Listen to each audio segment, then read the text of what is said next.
Okay, तो इल्तुतमिश ने एक रूल किया कि स्लेव को हम गवर्नर बनाएंगे और हमारा जो एडमिनिस्ट्रेटिव का जो भी वर्क है, एडमिनिस्ट्रेटिव वर्क, वो भी हम स्लेव को देंगे, क्योंकि वो लोग बहुत ही फेथफुल होते हैं अपने मास्टर के लिए, और सन को नहीं बनाएंगे।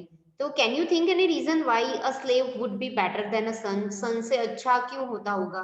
क्योंकि कभी कभार क्या होता था, ऐसा भी हो सकता है ना, हमें रीजन देना है कि 2 या 3 भाई हो, तो किसी को अच्छा नहीं लगे कि इसको गवर्नर बनाया, मुझे नहीं बनाया, तो अनफेथफुल वो हो सकता है जिसको नहीं बनाया वो। बट अगर कोई नौकर को बनाया जाए, तो नौकर का मीनिंग क्या होता है कि जो अपने मास्टर के लिए वेरी फेथफुल हो and follow all the rules of his master, it's called slave ना। स्लेव जो होता है ना, वो अपने मास्टर को फॉलो करता है, जैसा भी बोलते हैं। तो इल्तुतमिश ने ये करना स्टार्ट किया कि स्लेव को ही हम बनाएंगे गवर्नर, या फिर कुछ चीफ्स बनाना है तो स्लेव्स को बनाएंगे। तो ये जो रूल है ना, अंडरलाइन करो, खलजीस और तुगलक ने भी कंटिन्यू किया to use बंदगान।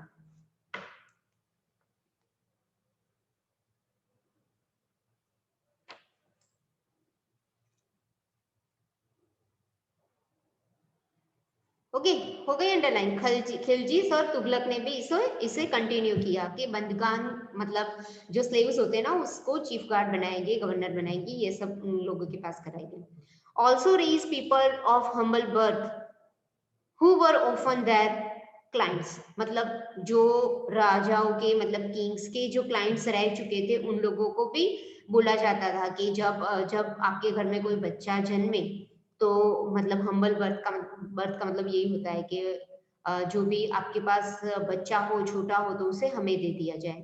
To high politic position, हमें हम उनको क्या देंगे, हाई पोजिशन देंगे, पॉलिटिकल पोजीशन देंगे, मतलब उनके शासन के लिए पॉलिटिकल पोजीशंस देंगे। दे वर अपॉइंटेड एज अ जनरल और एज अ गवर्नर, और उसे वो लोग जनरल या फिर गवर्नर बनाते थे। However, they also introduce an element of political instability, और उसे पॉलिटिकल इंस्टेबिलिटी भी समझाते थे, मतलब उनको ट्रेन करते थे। Slaves and clients were loyal to their master and patrons, but not to their hears। यहाँ पे hears का मतलब क्या होता है? HEIRS, hears। अंडरलाइन करो हियर को।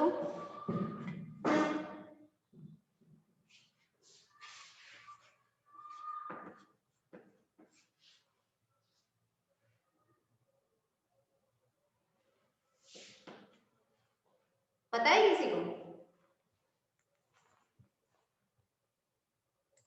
म्यू आपका माइक है ना, वो अनम्यूट कर दो तो सबकी आवाज मुझे आएगी।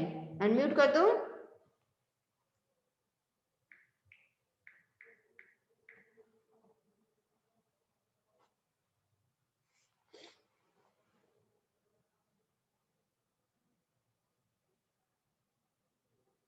हम्म। हेयर का मतलब होता है इनहेरिटर। इनहेरिटर को हम बोलते हैं कि वारसागत, जो जैसे कि पापा होते हैं तो उनका जो हेरिटेशन किसको मिलता है, उसके सन को मिलता है ना। तो हेयर को कहते हैं कि इनहेरिटर। इनहेरिटर का मतलब होता है वारसागत, जो वारसों में मिलता है, वो इनहेरिटर।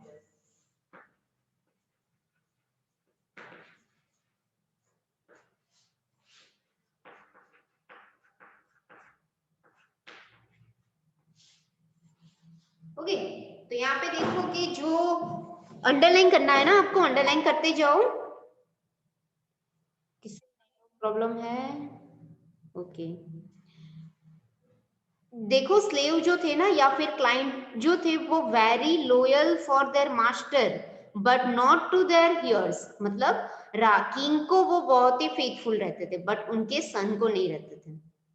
अगर किंग उसको लाया है, जो भी स्लेव को लाया है, जैसे कि इल्तुतमिश एक किंग था, बराबर, तो वो 2 जन को लाया स्लेव बना के, तो वो जो 2 है ना, वो इल्तुतमिश के लिए ही लॉयल रहेंगे।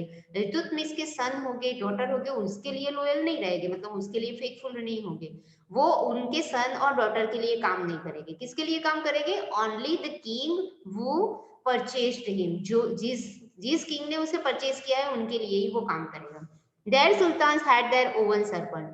सो न्यू सुल्तान अगर कोई बनता है इल्तुतमिश के बाद, अगर कोई यहाँ पे मैंने एज एग्जांपल दिया है, अगर और कोई न्यू सुल्तान आएगा, तो उसे अपना स्लेव अपने आप ढूंढना पड़ेगा, अपना स्लेव उसे अपने आप लाना पड़ेगा। As a result, the accession of the new monarch often saw conflict because between old and the new nobility. तो इसके चलते जो ओल्ड किंग थे उनके स्लेव और जो न्यू किंग बनते जाते थे उनके स्लेव्स के बीच में क्या होती थी, तकरारें होती थी. The patronage of these humble people by the Delhi Sultan also shocked many elites and the authors of Persian. त्वारिख, आपको पता है ना त्वारिख कौन होते थे, ऑथर्स होते थे. Criticized the Delhi Sultan for appointing the low and base born to high offices. तो इसके चलते मैंने जो ऑथर्स थे उन लोगों ने लिखा कि दिल्ली सुल्तान ने जो ये अपॉइंटमेंट की है स्लेव्स की, ये अच्छा नहीं है, क्योंकि ये लोग जो है ना वो लो बेस बॉर्न होते हैं, मतलब नीची कक्षा में, नीचे कुटुंब में जन्म लेते हैं, तो ये लोग हमारे लिए लॉयल नहीं ही होते. आगे चल के बहुत ही झगड़े इन लोगों की वजह से ही होंगे, क्योंकि ये लो बॉर्न लोग हैं, मतलब नीची कक्षा में या फिर कोई लो कास्ट में जन्मे हुए लोग, ऐसा यहाँ पे दिखाया है. Officials of sultan Mohammad Tughlaq. Mohammad Tughlaq ने अपॉइंट किया था एक इंसान को, उसका नाम था अजीज खुमान. अंडरलाइन करो. मोहम्मद तुगलक ने अपॉइंट किया था अजीज खुमान को a wine distiller. Wine distiller का मतलब क्या होता है? वाइन का मतलब तो पता है ना, वाइन मतलब शराब, और डिस्टिलर मतलब शराब को बेचना, डिस्टिल करना. फरूज हजाम, अंडरलाइन करो. फरूज हजाम कौन था? अ बार्बर था. मनका तबाक अकूक था. टू गार्डनर थे, Ladha and Piyara. The high administrative post Ziauddin Barani, underline करो. अ mid 14th century chronicle reported their appointment as a sign of Sultan's loss of political judgment and his incapacity of to rule. तो यहाँ पे ये slaves के नाम है, जो मोहम्मद तुगलक ने जो स्लेव्स लाए थे ना उसके नाम है. जैसे कि अजीज खुमान लाए थे वाइन डिस्टिलर के लिए, मतलब शराब को बेचने के लिए. फिर थे फिरोज हजाम जो उनका बार्बर था, या फिर उसके बाद है मनका तबाक जो कुक था. टू गार्डनर थे, लाधा एंड पीरा. ओके, ये जो थे ना वो हाई एडमिनिस्ट्रेटिव पोस्ट पे थे. अब आप सोचो कि एक बार्बर है और वो हाई पोजीशन पे बैठा है, गवर्नर बन के या फिर चीफ बन के या फिर जनरल बन के, तो क्या होगा? तो यहाँ पे यही दिखा रहा है कि sultan loss of political judgement and incapability to rule. शासक की मतलब राजा की इनकैपेबिलिटी बता रहा है कि एक बार्बर को, गार्डनर को, कुक को अगर आप हाई पोजीशन दोगे तो फिर कैसे चलेगा. ओके, चलो उसके बाद देखते हैं. Like the earlier sultans, the Khilji son Tughlaq monarch appointed military commanders as the governor of territories of varying size. अलग अलग साइज के प्रदेश के लिए वो लोग क्या अपॉइंट करते थे? अंडरलाइन करो, मिलिट्री कमांडर्स एज गवर्नर. तो उसके बाद के जो सुल्तान आए ना, खिलजीज के बाद के, वो जो सुल्तान थे, उनके बाद के जो सुल्तान थे वो मिलिट्री कमांडर को अपने गवर्नर चुनते थे. अंडरलाइन करो. These lands were called iqta and their holders were called iqtadar और मुक्ति.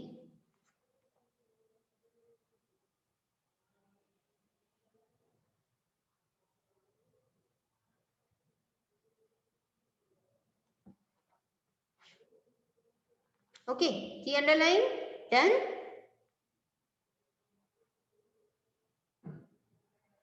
जो जमीन बांटी जाती थी उसे इक्ता कहते थे, और जो ये जमीन के मालिक होते थे उसे इक्तेदार कहते थे या फिर मुक्ति कहते थे. द ड्यूटी ऑफ मुक्तिज, अंडरलाइन करो. द ड्यूटी ऑफ मुक्तिज was to lead military campaigns and maintain law and order in their इक्तास. ये जो मुक्ति होते थे, जो लैंड होल्डर्स होते थे, उनकी ड्यूटी क्या थी? तो मिलिट्री को लीड करना, मतलब मिलिट्री के जो आर्मी हो गए उनको लीड करना, मतलब वो उनके लीडर थे, लीड करना. एंड उनके लॉ मेंटेन करना, मतलब आर्मी के लॉ भी कौन, लॉ का मतलब होता है कायदा. ओके, तो ये भी वो मेंटेन करते थे. कौन मेंटेन करते थे? इक्तेदार और मुक्तिस. In exchange of their military service, the Muktis collected the revenue for their assignment as salary. Underline करो. The Muktis collected the revenue of their assignment as salary. फिर से अंडरलाइन करो next one, they also paid their soldiers from this revenue. तो इसका मतलब क्या है कि जो सोल्जर्स होते थे उनको सैलरी तो देनी पड़ती थी, तो ये जो सैलरी कहाँ से देते थे, वो जो कर इकट्ठा करते थे ना, रेवेन्यू का मतलब होता है टैक्स इकट्ठा करते थे, वहां से वो लोग क्या करते थे, सोल्जर्स को सैलरी देते थे.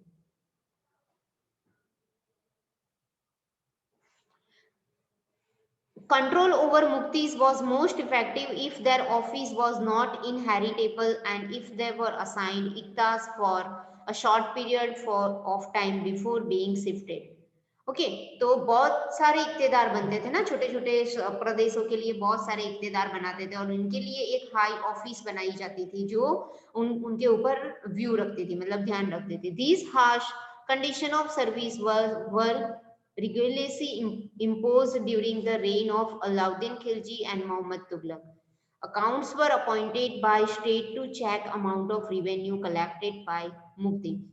Underline करो, accountants were appointed. Accountants को भी रखा जाता था उस समय पे, जो मुक्तीस कलेक्ट करते थे ना, कर मतलब रेवेन्यू कलेक्ट करते थे लोगों से, उसका हिसाब रखने के लिए किसको अपॉइंटेड किया जाता था, अकाउंटेंट को अपॉइंटेड किया जाता था.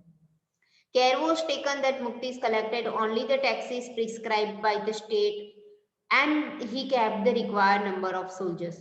उन लोगों को टैक्स कैसे इकट्ठा करना था, तो जो स्टेट ने एज अ लॉ प्रिस्क्राइब किया है, मतलब लिखा गया है, उसके हिसाब से ही करना है. एंड नंबर ऑफ सोल्जर्स कितने हैं, उसको कितना सैलरी देना है, उसके हिसाब से ही वो खाली कर इकट्ठा कर सकते थे, मतलब रिवेन्यू इकट्ठा कर सकते थे. As the Delhi sultans brought the hinterland का मतलब मैंने आपको बताया था, जो टाउन होता है उसके बाहर का इलाका, of the cities under his control. Delhi sultan ने हिंटरलैंड की जो कंट्रोल थी उनके हाथ में ली. Therefore the landed chieftains, the समानता aristocrat and the rich landlords to accept their authority. Okay, अब आपको पता है कि पहले तो हिंटरलैंड की जो केयर होती थी वो सुल्तान से होती नहीं थी, तो अब क्या किया इन लोगों ने, इक्तेदार बना दिए, मुक्तिस बना दी और उनको अपना टेरिटरी दे दिया.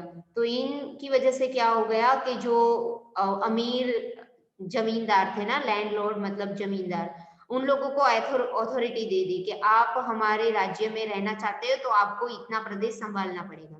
ओके, तो उनको अथॉरिटी दे दी एज अ टेरिटरी वाइज, प्रदेश वाइज उन लोगों को अथॉरिटी दे. Under Alauddin Khilji state brought assessment and collection of land revenue under his own control. और इसकी वजह से अलाउद्दीन खिलजी का जो राज्य था, उन लोगों ने कलेक्शन जो भी स्टार्ट किया, लैंड का रिवेन्यू मतलब जमीन का टैक्स जो भी इकट्ठा किया, वो कंट्रोल में आ गया. The rights of the local chieftains to heavy taxes were cancelled and they were also forced to pay taxes. मतलब जो लोकल chieftains मतलब जो गांव के chieftains थे ना, chieftains का मतलब होता है चीफ लोग, जिसको chief as a chief general appoint किया गया था, उन लोगों को भी मैम होता था. हाँ बोलो. Ma'am which page number? Page number 39. Okay ma'am. Second paragraph.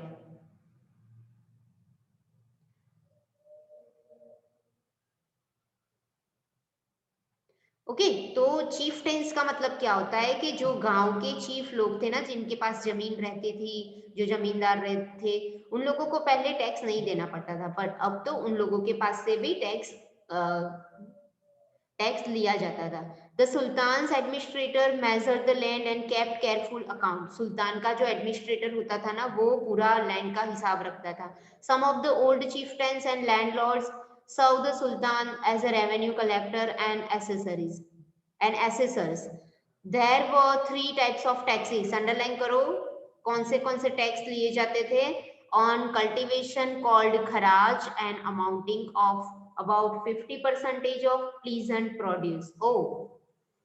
उसका मतलब क्या होगा कि प्लीजेंट मतलब जो राजा के शासन से खुश थे वैसे लोग. ओके, तो उसमें फार्मर्स आ जाते थे, सभी विलेजर्स भी आ जाते थे। तो उन लोगों के पास से वो जो भी कल्टीवेशन करते थे, मतलब जो भी उगाते थे ना खेत में से, खेत में उनका 50% किंग को देना पड़ता था as a tax, as a revenue.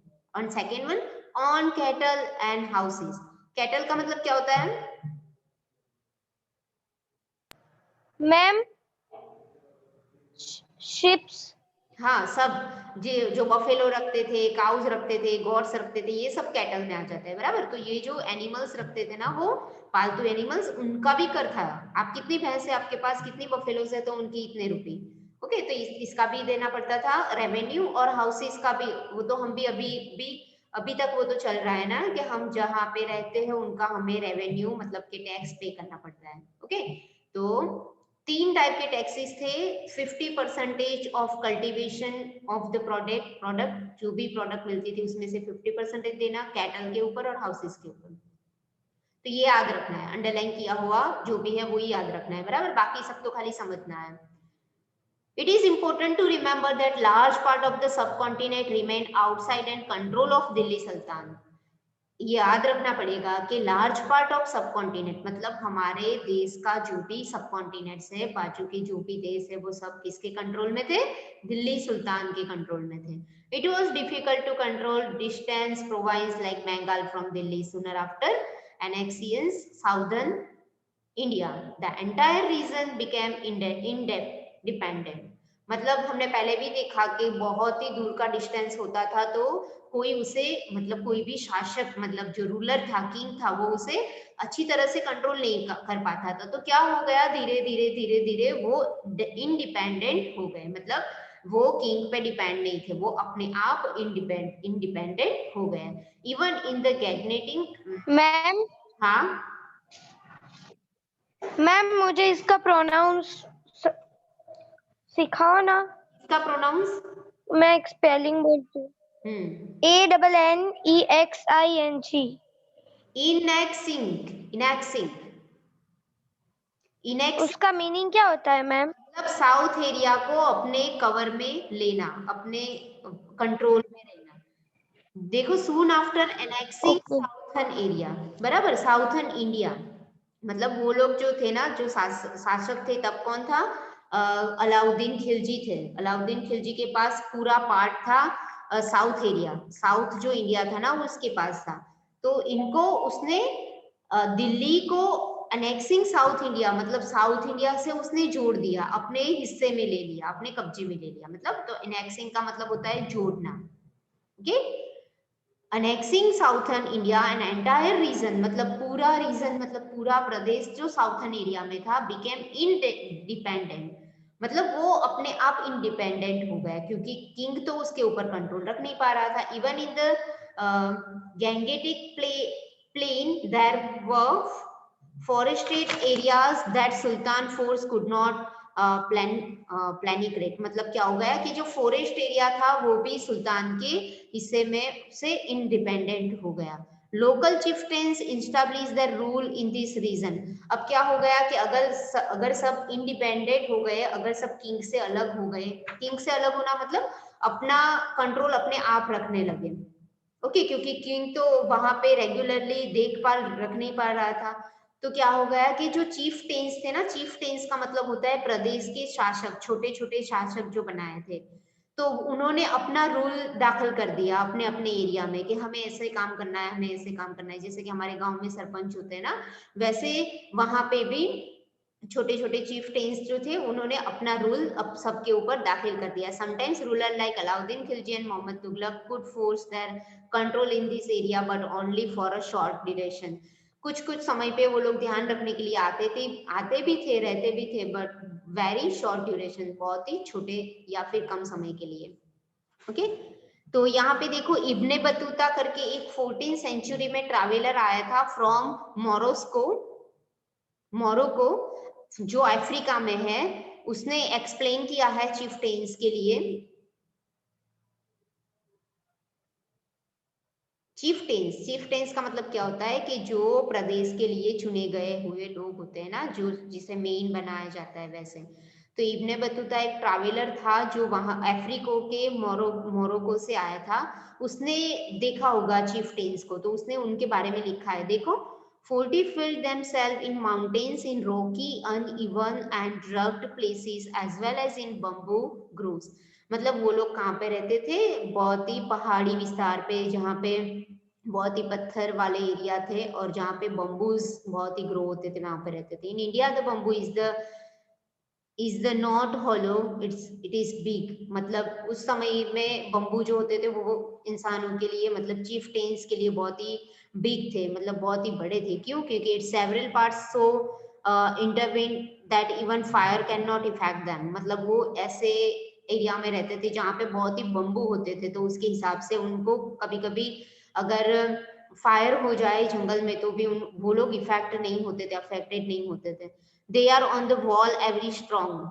वो लोग ऐसे एरिया में रहते थे जो बहुत ही स्ट्रॉन्ग था। The chieftains live in this forest which serve them the ramparts inside which are their cattles and their crops. मतलब वो लोग अपने कैटल के साथ, और वो वहां पे खेती भी करते थे ना, क्रॉप मतलब खेती करना, मतलब पाक उगाना, तो वो वहां पे बहुत ही आराम से रह सकते थे। There is also water from the within, that is rain water collect there. मतलब वो रेन वाटर भी कलेक्ट करते थे तालाब वालाब बना के वहां पे, और पानी भी अच्छी तरह से मिल जाता था। Hence they can not be subdued except by powerful armies who entering these forest cut down the bamboos with specially preparation instrument। मतलब वो बम्बू से इंस्ट्रूमेंट भी बनाते थे जब उनको किसी का सामना करना पड़ता था। ओके, तो बम्बू उनके लिए बहुत ही यूजफुल थे, ये वो यहाँ पे दिखाया है। उसके बाद देखो, the Mongols under Genghis Khan, underline कर दो, Mongols under Genghis Khan involved Transoxiana in north east Iran इन 1219 and the Delhi Sultanate faced their assault soon after. Mongol attacks on Delhi Sultan increasing during the reign of Alauddin Khilji। Underline करो, Mongol attacks on Delhi Sultans increase मतलब बढ़ाना, during the rain मतलब विस्तार of Alauddin Khilji.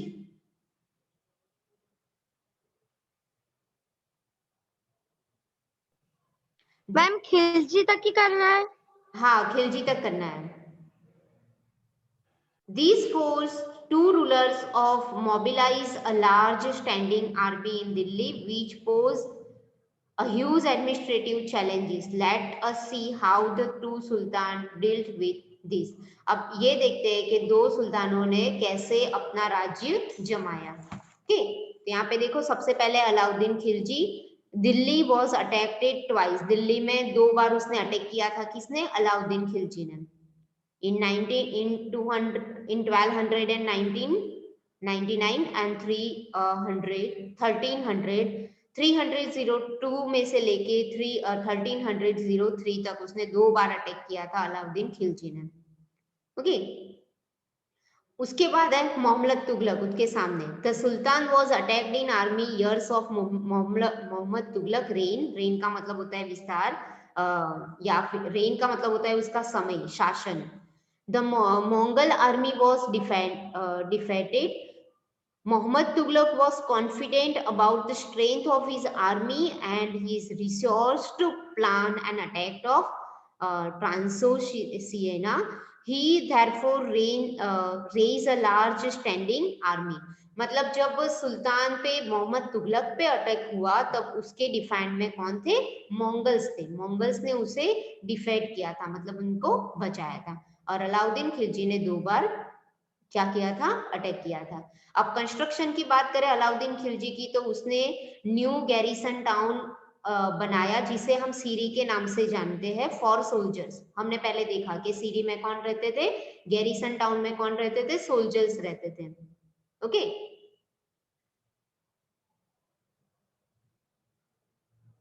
तो फिर मोहम्मद तुगलक ने क्या किया? तो rather than constructing new garrison town, मतलब सोल्जर्स के लिए तो शहर बनाए, बट उसके साथ 4 सिटीज जो थी, दिल्ली एक कोहना was emptied of residents and soldiers garrison there।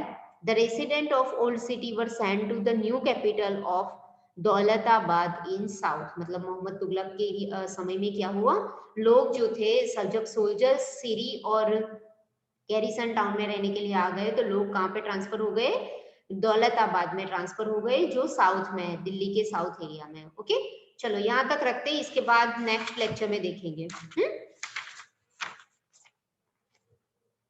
यहाँ तक ओके मैम। सर मैं आपको साइन करूंगी, आपको रीड आउट करना है और अंडरलाइन किए हुए सेंटेंसेस भी रीड आउट करना, तो आपको दिल्ली सल्तनत बराबर से समझ में आए, और टेबल 1 जो सबसे पहले दिया था वो भी आपको रीड करके रखना है। Okay, will take test of it. Okay, चलो बाय बाय। Okay, bye.